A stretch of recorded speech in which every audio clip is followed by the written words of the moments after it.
Now the Master said, I have overcome the world.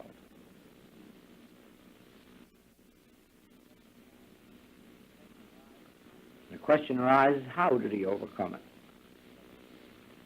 Because if he overcame it, he gave it to us to do. How did he overcome it?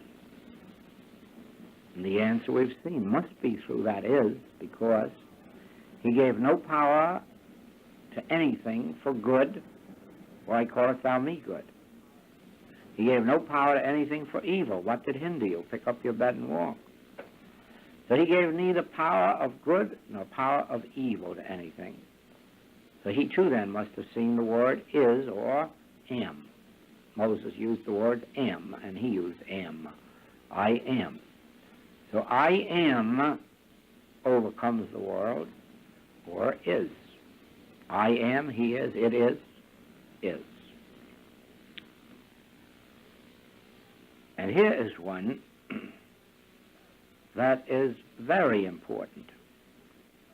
If you could discover some form of prayer, meditation, or thought that heals, enriches, or blesses, you would have in effect become God. Impossible.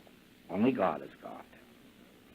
Now you see the importance of that, because is there anyone who doesn't at some time or other say, oh, if I could just get the right thought, oh, can't you give me a thought?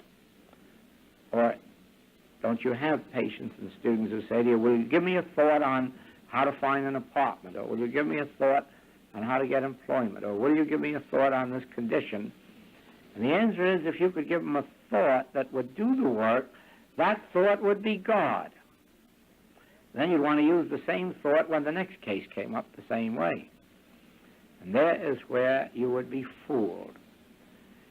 An effect can never become God, and a thought is an effect. Yesterday's manna doesn't feed anybody. Yesterday's treatments do not heal anybody. Yesterday's truth doesn't save anybody. All of these things are guides.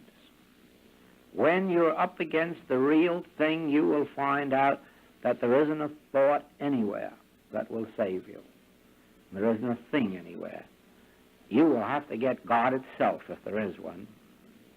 If there isn't, you'll have to find out so that you can use substitutes. But I can say to you that you will find in your practice, when you hit up against some cases that are desperate in one way or another, that all the thoughts you can think won't help.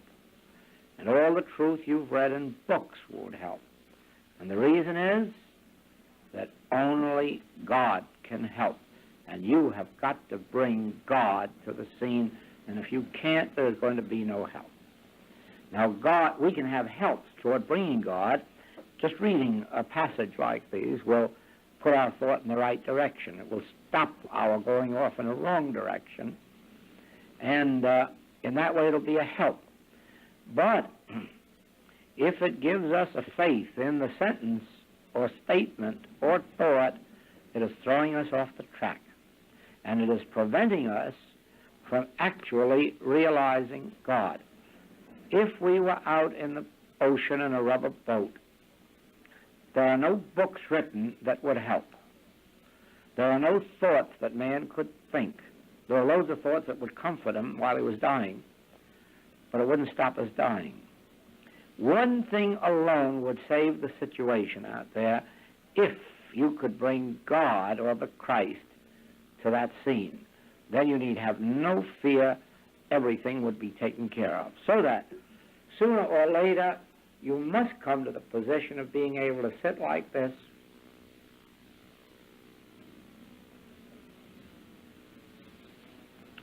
and wait for God. When it announces itself, then you can say, God's on the field. I've experienced Emmanuel or God with us. I'm not taking care of this case now, Christ is. Now you can go about your business and do what you have to. Because now God is on the scene, not a statement about God, not a thought about God. It's God itself. And God is a living reality. God is as available to us as it was to Moses, to Elijah, to Jesus, John, or Paul,